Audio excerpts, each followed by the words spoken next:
Hey, hi everyone, my name is Sumit and I welcome you all to the Civils Club. So ये देखिए हमारी class number 3 होने वाली है of the free prelims crash course which we are doing and इसको हम लोग polity में आगे कंटिन्यू करेंगे. So let's begin with today's discussion. बस एक ही है, जिसको भी यहाँ पे PDF चाहिए तो simply Telegram channel the civils club से यहाँ पे जाके डाउनलोड कर सकता है. राइट, एक साथ सारी की सारी क्लास की PDF मैं यहाँ पे डाल दी है. सो let's begin with the discussion. तो लास्ट क्लास में मैंने क्वेश्चन आपसे पूछा था. दैट क्वेश्चन वॉज कि क्या सर कॉन्स्टिट्यूशन होना एक देश में इज इट अ गारंटी कि वहाँ पे कॉन्स्टिट्यूशनलिज्म यानी लिमिटेड गवर्नमेंट होगी.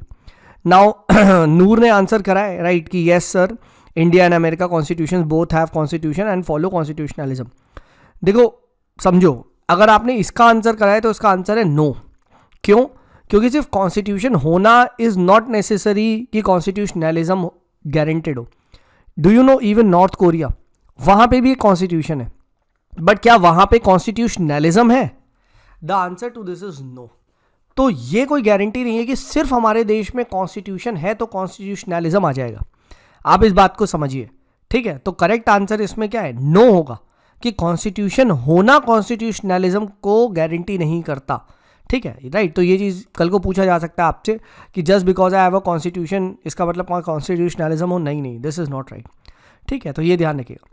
चलिए, so let's begin with the today's discussion. आज हम आगे बढ़ते हैं and we will be moving on to the you can say important aspect of the constitution, उसको डिस्कस करेंगे. प्लस यहाँ पे इंपॉर्टेंट जो PCS वगैरह में क्वेश्चन आए हैं उसको भी हम देखेंगे.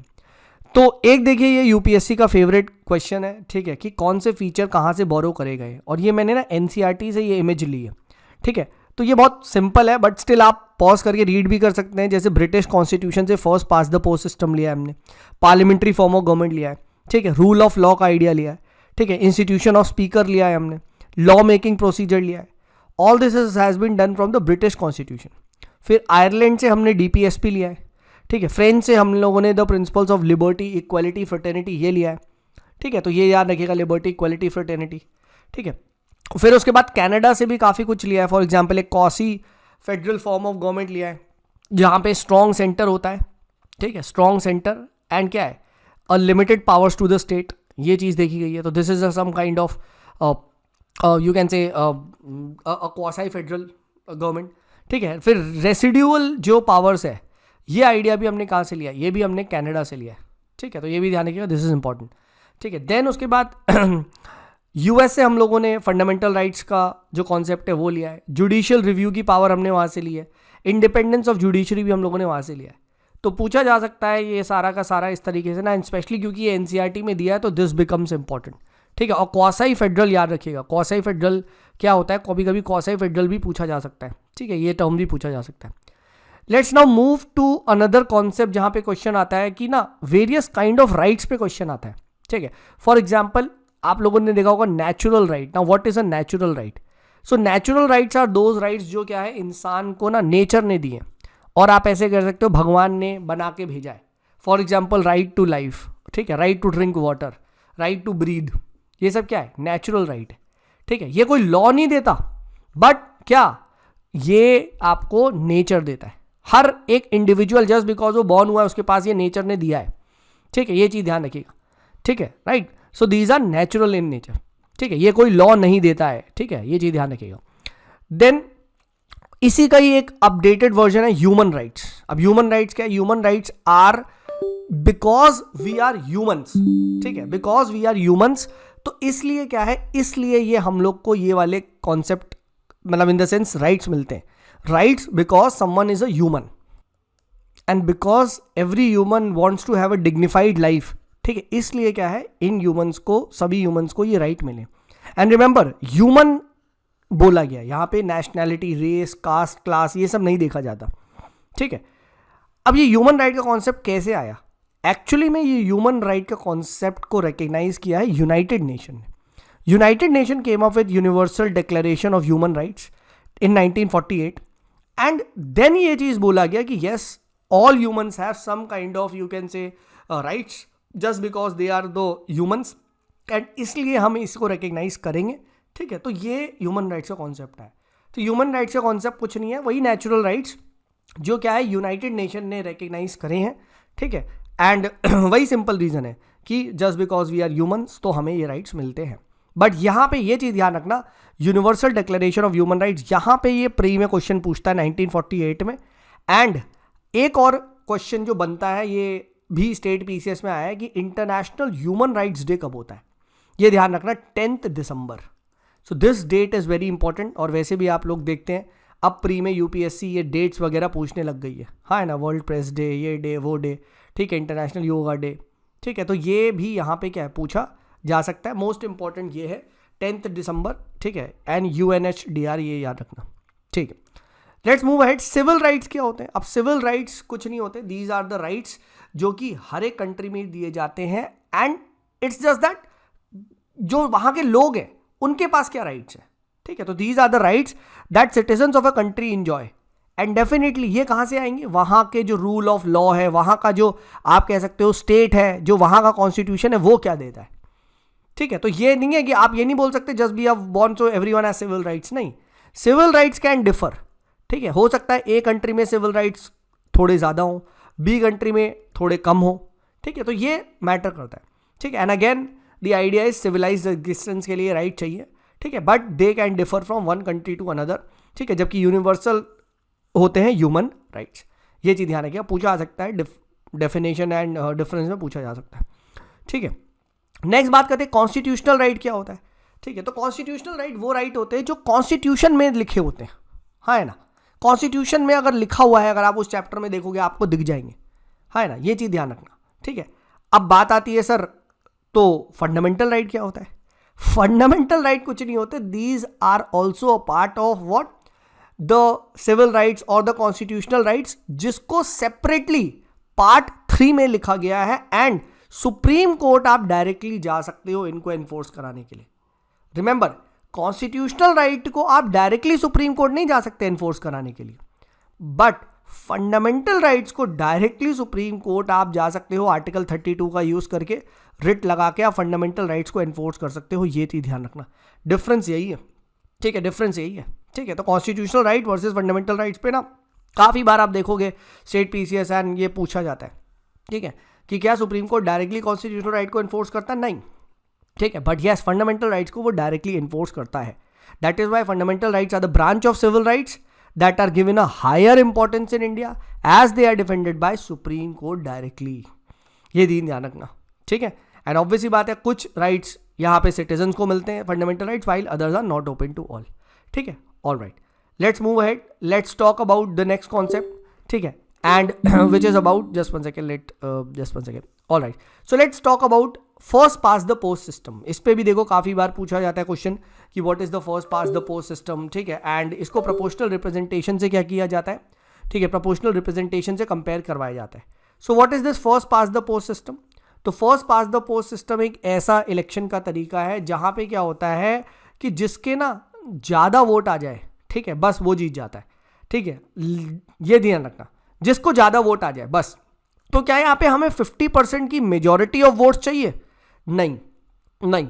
यहाँ पे whoever has more votes than the all other candidates is declared elected, ठीक है. जबकि ऐसा हो सकता है कि नेट कंबाइन करो उसके वोट्स कम हो, ठीक है, but since he has more vote तो वो जीत जाता है.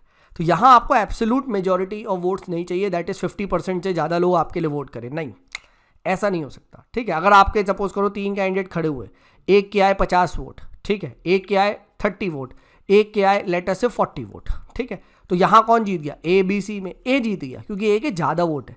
बट आप ध्यान से देखो 40-30 क्या है, 70 लोगों ने इसके अपोजिट वोट करा है. 70 people don't want A, but still A is getting elected because A has क्या, अ हायर नंबर.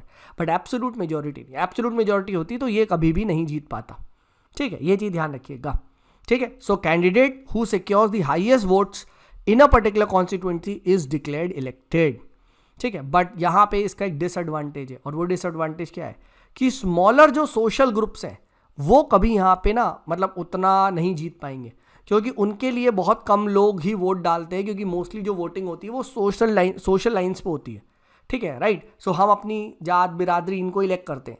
तो अब बेचारे जो कम है माइनॉरिटी में वो तो कभी नहीं जीत पाएंगे ना, क्योंकि यहाँ पे तो वही वाली बात है, बस आपको ज़्यादा लाना है, हाँ है ना, बस. तो यही चीज़ है. तो दैट इज़ वाई ना first past the post system के साथ यही दिक्कत है कि स्मॉल परसेंटेज ऑफ जो वोट्स हैं, अगर आप यहाँ पे ध्यान देखो 30% 40% ये सब वेस्ट हो गया, क्योंकि इस कॉन्स्टिट्यूएंसी में ए ही जीता माना जाएगा। बट इस डिफेक्ट को एनालाइज करने के लिए प्रोपोर्शनल रिप्रेजेंटेशन आता है, जहाँ सिंपली ये बोला गया है जितने परसेंटेज वोट होंगे उतनी ही परसेंटेज उसको सीट मिल जाएगी। यानी पूरे देश में वोटिंग होती है, ठीक है, राइट, एंड सब लोग अपनी अपनी पार्टी को चुनते हैं। लेटर ऑन 30% वोट सपोज करो ए पार्टी के आए तो 30% सीट्स आपकी, 20% बी पार्टी के आए तो 20% सीट्स बी की, ठीक है, ए के आए 10% तो 10% ए के, मतलब सी के, ऐसा हो जाएगा। तो यहाँ पे आपने देखा कि percentage of votes directly getting reflected into seats, यानी छोटे लोग भी जो स्मॉलर सोशल ग्रुप्स है वो भी क्या है, they are also at an advantage कि यार 1% भी वोट आया है तो 1% हमारी सीट जरूर होगी। तो यहाँ पे इंपॉर्टेंस ऑफ पार्टी बढ़ जाता है, जबकि यहाँ पे क्या फर्स्ट पास द सिस्टम में इंपॉर्टेंस ऑफ कैंडिडेट होता है, ये ध्यान रखिएगा। प्लस मोस्ट इंपॉर्टेंट, इजराइल में ये सिस्टम चलता है प्रोपोर्शनल रिप्रेजेंटेशन, ठीक है, राइट। क्या इंडिया में भी चलता है? Yes, president, vice president, Rajya Sabha, MLC, इन सब के चुनाव में हमारे यहाँ प्रोपोर्शनल रिप्रेजेंटेशन ही चलता है, ठीक है, ये चीज़ यहाँ पे ध्यान रखिएगा। सो इंडिया में क्या है, प्रोपोर्शनल रिप्रेजेंटेशन कहाँ चलेगा, एक लिमिटेड स्केल पे चलता है, ठीक है, बट डायरेक्ट इलेक्शंस जो हमारे देश में होते हैं लोकसभा के, ठीक है, एमएलए के, वो क्या होते हैं, वो first past the post system पे होते हैं। ये क्वेश्चन पूछा जा सकता है, प्लीज़ ये चीज़ ध्यान रखिएगा। मोस्ट इंपॉर्टेंट, इसका डिफरेंस बहुत ज़्यादा इंपॉर्टेंट है, ठीक है, ये चीज़ आपको पता होनी चाहिए। एनसीईआरटी से ये फोटो डायरेक्ट छापी है, ठीक है। First past the post system में कंट्री को डिवाइड किया जाता है छोटे छोटे ग्रुप्स में, जिनको कॉन्स्टिट्यूएंसी बोलते हैं, जबकि प्रोपोर्शनल रिप्रेजेंटेशन में क्या है, प्रोपोर्शनल रिप्रेजेंटेशन में लार्ज ज्योग्राफिकल एरियाज कॉन्स्टिट्यूएंसी होती है। पहला डिफरेंस ये है, ठीक है। और ये भी हो सकता है एक सिंगल कॉन्स्टिट्यूएंसी में ही पूरी कंट्री को बांट दो, क्योंकि यहाँ तो कैंडिडेट की थोड़ी ना, यहाँ तो पार्टी के लिए लोग वोट करेंगे एंड देन उसके बाद पार्टी वाइज कैंडिडेट चुन लिया जाएगा, है ना। फिर every constituency elects one representative, but यहाँ पे ये भी हो सकता है मोर देन वन रिप्रेजेंटेटिव में be elected from a constituency, क्योंकि वोट परसेंटेज के हिसाब से जा रहा है, ठीक है। देन वोटर यहाँ कैंडिडेट के लिए वोट करता है, जबकि यहाँ पार्टी के लिए करता है। ये हमने डिफरेंस अभी भी देखा था, ठीक है। Then please remember, first past the post system में एक पार्टी के पास ज़्यादा सीट आ सकती है then the percentage of votes, yes, क्योंकि बहुत सारे वोट्स वेस्ट हो जाते हैं। अभी हमने देखा था, दिस वॉज द क्रिटिसिज्म कि बीजेपी को उतना वोट नहीं मिला, बट उनकी सीट इसलिए ज़्यादा आई because first past the post system था। जबकि प्रोपोर्शनल रिप्रेजेंटेशन में ऐसा नहीं है, जितने वोट आएंगे उतनी ही सीट आपको, उतनी परसेंटेज सीट्स मिलेगी, ठीक है, राइट। देन ये वाला पॉइंट हमने देख ही लिया है कि candidate who wins may not get 50% or more votes, जबकि यहाँ पे क्या है, यहाँ पे जिसके पास क्या है, मतलब मेजॉरिटी ऑफ द वोट्स होगा, ठीक है, वो ही जीतेगा, प्लस और लोग भी जीतेंगे बिकॉज उनके पास भी कुछ ना कुछ वोट्स आए, ठीक है, राइट। अच्छा, first past the post system का एग्जांपल यूके, इंडिया में, ठीक है, एंड इसका एग्जांपल हमने देख लिया इजराइल, नेदरलैंड्स वगैरह में प्रोपोर्शनल रिप्रेजेंटेशन चलता है, ठीक है। तो ये डिफरेंस हमने देख लिया, इंपॉर्टेंट है, याद रखिएगा। नेक्स्ट ये भी याद रखिएगा, ठीक है, कि ना यहाँ पूछा जाता है डिफरेंट कंट्रीज में क्या क्या सिस्टम चलता है, ठीक है। जैसे यूएसए में चलता है प्रेसिडेंशियल सिस्टम है, ठीक है, कि president is directly elected. Canada में क्या चलता है, पार्लियामेंट्री डेमोक्रेसी है, बट एक कॉन्स्टिट्यूशनल मोनार्की भी है, जो monarch is the head of the state, ठीक है, मतलब while the prime minister is the head of the government, ठीक है। फ्रांस में देखिए सेमी प्रेसिडेंशियल सिस्टम चलता है, जहाँ पे प्रेसिडेंट क्या करता है, he appoints the prime minister, ठीक है, as well as the ministers, but इनको डिसमिस नहीं कर सकता। क्यों? क्योंकि जो प्राइम मिनिस्टर एंड जो आपके मिनिस्टर्स हैं वो रिस्पॉन्सिबल किसके हैं, पार्लियामेंट के। तो ये सेमी प्रेसिडेंशियल सिस्टम याद रखना। एक बार 2022 के मेंस में ये क्वेश्चन आया था कि फ्रांस के प्रेसिडेंट को पता है किससे कंपेयर करवा लिया था, इंडिया के प्रेसिडेंट से, ठीक है, इंडिया के प्रेसिडेंट से। तो इसीलिए इंपॉर्टेंट है, याद रखना, पूछा जा सकता है what is the semi presidential system in France, ठीक है। जापान में क्या है, Japan is also similar to, you can say, वही कॉन्स्टिट्यूशनल मोनार्की है, ठीक है, कि मतलब यहाँ पे भी एक जो हेड ऑफ द स्टेट है वो वहाँ पे एम्पेरर चल रहा है, ठीक है, जो पुराने ज़माने से, बट प्राइम मिनिस्टर है, रियल पावर इसके पास है, हेड ऑफ द गवर्नमेंट ये है। इटली में क्या है, इटली में पार्लियामेंट्री सिस्टम है जैसा इंडिया में, ठीक है। तो इंडिया और इटली का सिस्टम काफ़ी हद तक सेम होता है, इवन कोलेशन भी सम काइंड ऑफ सेम ही बनता है।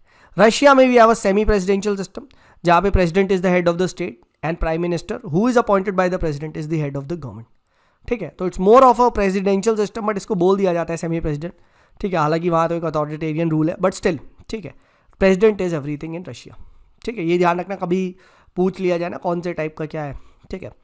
अच्छा, CSE 2020 में सवाल आया था, ठीक है, ब्यूरोक्रेसी में। तो ब्यूरोक्रेसी जिसके लिए आप तैयारी कर रहे हो उसका मेन रोल क्या है? पॉज करके आंसर करो। जी हाँ दोस्त, उसका मेन रोल है कि जो सरकार की क्या है पॉलिसी बनाई है, लेजिस्लेचर ने बनाई है, उससे क्या करेंगे? एग्जीक्यूटिव इंप्लीमेंट करेंगे, क्योंकि bureaucracy is a part of what? The executive, ठीक है। It will implement the public policy. Answer would be D, ठीक है। प्लीज रिमेंबर दिस, ये 2022 में आया था, ठीक है, ब्यूरोक्रेसी, राइट, जिसके लिए आप तैयारी कर रहे हो, the permanent group of civil servants, right, all right. Next, एक और चीज ध्यान रखिएगा, कभी आपसे ये पूछ लिया जाएगी यार हमारा संविधान लिविंग डॉक्यूमेंट है, का मतलब क्या होता है? तो मतलब कुछ नहीं है sir, it's an organic entity, it's an evolving entity, वो बढ़ता जा रहा है, ठीक है, वो टाइम के साथ चेंज होता जा रहा है, एंड एज अ रिजल्ट क्या है कि वो एक लिविंग डॉक्यूमेंट बन जाता है। यानी in short it is talking about amendments to the constitution as per changing needs of the time, society. ये चीज ध्यान रखना इंपॉर्टेंट है, कभी पूछ लिया जाता है इस टाइप से ना, constitution as a living document implies what? Implies that it is मतलब it is open to the change, ठीक है, ये चीज ध्यान रखिएगा। All right, let's move ahead, let's talk about constitution of India में ना डिफरेंट जो स्टेट लिस्ट है, यूनियन लिस्ट है, कॉन्करेंट लिस्ट है, इसमें क्या आइटम है प्लीज ये पॉज करके पढ़ लो भाई। ये फोटो भी NCERT से लिया हुआ है, ठीक है। और अब ये UPSC लास्ट ईयर भी प्लस पुलिस पे, प्रिजन पे, इन सब पे ये सवाल पूछ चुका है। स्टेट लिस्ट में है, सेंट्रल लिस्ट में आता है, प्लीज तो एक बार जरूर देख लेना, स्पेशली ट्रेड एंड कॉमर्स, ठीक है। ये यानी ना TCS स्टेट का है, ठीक है, मैंने ऐसे याद करता हूँ, TCS trade and commerce state का पार्ट है, ठीक है, ये चीज़ ध्यान रखना।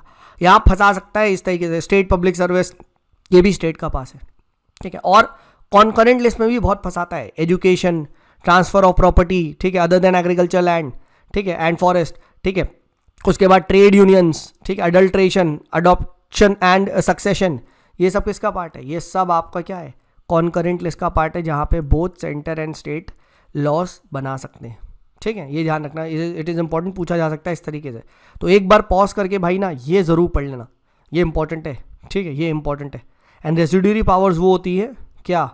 जो कि कोई के डोमेन में नहीं आती, बट मतलब किसी भी लिस्ट में नहीं है, बट वो सेंटर के पास जाती है, ठीक है। अब आपको मुझे बताना है, मैं ये डिस्कस कर चुका हूँ अभी, रेसिड्यूरी पावर्स हमने कहाँ से ली है, कौन से कॉन्स्टिट्यूशन से ली है, अभी मैंने बताया था शुरू में, देखो दोबारा आ गया, है ना। तो एक बार इसको पॉज करके प्लीज़ पढ़ लीजिएगा, ठीक है, इंपॉर्टेंट है, स्पेशली स्टेट लिस्ट और कॉन्करेंट लिस्ट, ठीक है, इस पर वो टाइम एंड अगेन क्वेश्चन पूछता है, ठीक है।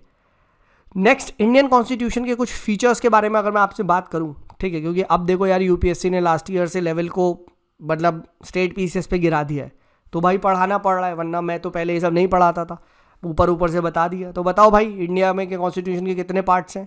ठीक है, the correct answer is 22 parts हैं, ठीक है। और ऐसे question UP PCS, state PCS में आते हैं, ठीक है। और लास्ट ईयर उन्होंने तो गंदगी मचाई दी थी पूछ के, हाँ है ना। तो अब आपको भी भाई ये फोटो याद होनी चाहिए, बहुत इंपॉर्टेंट है। घटना चक्र की किताब है, उससे मैंने ये निकाला है, ठीक है। कोई सोच रहा अगर मैं कहाँ से लिख के लाया हूँ, तो ये घटना चक्र की किताब आती है, ठीक है, राइट, उससे मैंने यहाँ पे ये वाला जो फोटो है, ठीक है, वो निकाला है। और ये आपको पता होना चाहिए कौन कौन से पार्ट में क्या क्या आता है, स्पेशली यहाँ पे ये जो इमरजेंसी का प्रोविजन है, ठीक है, which is 10, 15, 16, 17, 18 part is emergency का आता है, 20 पार्ट क्या है, अमेंडमेंट टू द कॉन्स्टिट्यूशन का आता है, ठीक है। शुरू के तो देखो सबको याद होते हैं, union and territory, citizenship, part 2, part 3, part 4, यहाँ तक याद होता है, यूनियन सेंट्रल गवर्नमेंट तक भी याद होता है, इनफैक्ट पंचायत, म्यूनसिपैलिटी, ये भी याद होता है। बट यहाँ से गेम पलटता है, 10th से गेम पलटता है, ऐसे याद रखो। 10th में क्या है, शेड्यूल्ड एंड ट्राइबल एरियाज, ठीक है, तो 10th में शेड्यूल एंड ट्राइबल एरियाज, ठीक है। 11th में क्या है, relations between union and the states, ये पूछा गया है। और इस बार उत्तराखंड के PCS के पेपर में यही क्वेश्चन आया था कि उन्होंने डायरेक्टली पूछ लिया था relation between union and the states कौन से पार्ट में आता है, तो दैट इज अ पार्ट 11, ठीक है। अब देखो लो हैंगिंग फ्रूट है, अब जो रट के बैठा है भाई वो तो सीधा मार देगा, हाँ है ना, ठीक है, बिल्कुल। तो ये क्वेश्चन भाई पॉज करो और इसको आंसर करो नीचे कमेंट सेक्शन में, ठीक है, बहुत इजी है, बट स्टिल ये आपको याद होना चाहिए। Next, provision of election commission in Indian constitution, ये कहाँ से लिया है, ये भी आपको मुझे बताना है, ठीक है, नीचे कि ये कहाँ से लिया। इंपॉर्टेंट है भाई, देखो झारखंड पीसीएस 2023 में आया, तो मैंने कहा था इस सीरीज़ को अच्छे से करा रहा हूँ, पीसीएस के भी सवाल डालूंगा भाई, अच्छे सवाल डालूंगा, देखो ठीक है, आपको मुझे बताना है। नेक्स्ट, जो ये यूपी पीसीएस मेंस 2012 और उत्तराखंड पीसीएस 2023 में पूछा गया सवाल है कि which part and chapter of the Indian constitution deal with legislative relation between union and the state. तो अभी हमने देखा था पार्ट 11, बट चैप्टर कौन सा है, चैप्टर 1 है, ठीक है। तो चैप्टर 1 याद रखिएगा, ये करेक्ट आंसर होता है ए, ठीक है। यही फोटो है भाई, ये फोटो को देख के याद करो, ठीक है। और स्पेशली ना बीच बीच के यहाँ पे ये ट्रेड एंड कॉमर्स वाला ये है, ठीक है। ये किस में आता है, ये 13 में आता है, ठीक है। तो 13 में जब आप पहुँच जाओगे तो क्या है, आप ट्रेड एंड कॉमर्स करोगे, trade and commerce with in the territory of India, ठीक है। सिमिलरली 14 में पहुँच जाओगे तो क्या करोगे, service under the union and the states. तो इस तरीके से भाई ये पता होना चाहिए, हाँ है ना। 14A जो आता है, ठीक है, ये आता है ट्रिब्यूनल्स। 15 वेरी इंपॉर्टेंट, इलेक्शन, हाँ है ना। इन सब पे देखो भाई क्वेश्चन बनता है, वो सीधा पूछ लेगा इलेक्शन, इलेक्शन किसका, कौन से वाले में आता है, कौन से part deals with the election. The answer to this is 15, right. तो ये पता होना चाहिए ब्रो, ठीक है। इसी तरीके का देखो ये सवाल पूछा भी गया, if you don't believe me, ये रहा इस बार 2024 का सिविल सर्विस का पेपर। अब बता दो मुझे, power of the municipalities are given in part 9A, ठीक है। यस, पार्ट 9 में पंचायत है, पार्ट 9A में क्या म्यूनसिपैलिटीज है, और 9B में हमने देखा था कोऑपरेटिव सोसाइटी है। तो ये सही है, तो 1 सही है, तो काट दो। Emergency provisions in mention in what, अभी 18 देखा था, ये भी सही है, हाँ है ना। और अमेंडमेंट क्या है, XX20, ये भी देखा था। तो आंसर क्या है, डी हो जाएगा, D for Delhi, all correct, ठीक है। तो भाई ये फोटो को प्लीज़ पॉज करके पढ़ें, ठीक है, और इस पर थोड़ा थोड़ा बना के, ठीक है, याद करें, ठीक है। इंपॉर्टेंट है, इमरजेंसी, मिसलेनियस, अमेंडमेंट, ठीक है, राइट। और 10th में जो SC ST के लिए अगर इस टाइप से पूछा जाए, शेड्यूल ट्राइब के लिए कौन से में बात करी गई है, तो part schedule and tribal areas के लिए 10 में मेंशन है। तो इस तरीके से ना आपको प्लीज़ पता होना चाहिए भाई, पार्ट में पूछा जाता है यार, ठीक है, प्लीज़ ये याद जाएगा, राइट। सिमिलरली आपका टेम्प्रेरी या स्पेशल प्रोविजन कहाँ है, ऐसे पूछ लिया स्पेशल प्रोविजन, तो 21 में है, याद रखिएगा 21 में क्या स्पेशल प्रोविजन है, ठीक है। तो अगर इस तरीके से आप बना लेंगे, क्योंकि देखो शुरू के सबको याद होते हैं, ये मैं भी मानता हूँ, ठीक, यहाँ तक देखो सबको याद होते हैं। ऑनेस्टली जब ये क्वेश्चन आया ना, ठीक है, मुझे भी यार पता नहीं है कि यार कौन से में था, इतना फैक्ट कौन याद करता है इमरजेंसी का, राइट, ठीक है। But this is how it is, ठीक है। बट ये हॉट टॉपिक्स हैं, हॉट पेपर है, हॉट मतलब क्वेश्चन है यूपीएससी के। चलो बताओ, अब मैंने तुमसे पूछ लिया part 16 of the Indian constitution, ये अभी ARO में आया हुआ है 2017 में यूपी में, आपको मुझे बताना है इसका आंसर क्या है, नीचे कमेंट सेक्शन में पार्ट 16 किसका है, पॉज करके फोटो से देख लो, ठीक है। चलिए इस डिस्कशन में इतने रखते हैं। I hope this was helpful. बस एक ही रिक्वेस्ट है भाई आप लोगों से, पसंद आ रहा है तो लाइक करो यार। आई फील लोग लाइक नहीं करते, लोग शेयर नहीं करते, ठीक है, तो फिर यार कोई मोटिवेशन नहीं रहता, right. We all are driven by motivation, ठीक है। तो वो चीज़ आप ध्यान रखिए प्लीज़, इसको पढ़ेंगे। और किसी को भी मुझसे कुछ भी गाइडेंस चाहिए, so I am providing these are the courses, you are most welcome, ठीक है, अच्छे से करा रहा हूँ, सो आ सकते हैं आप। चलिए, this is me Sumit signing off, bye bye.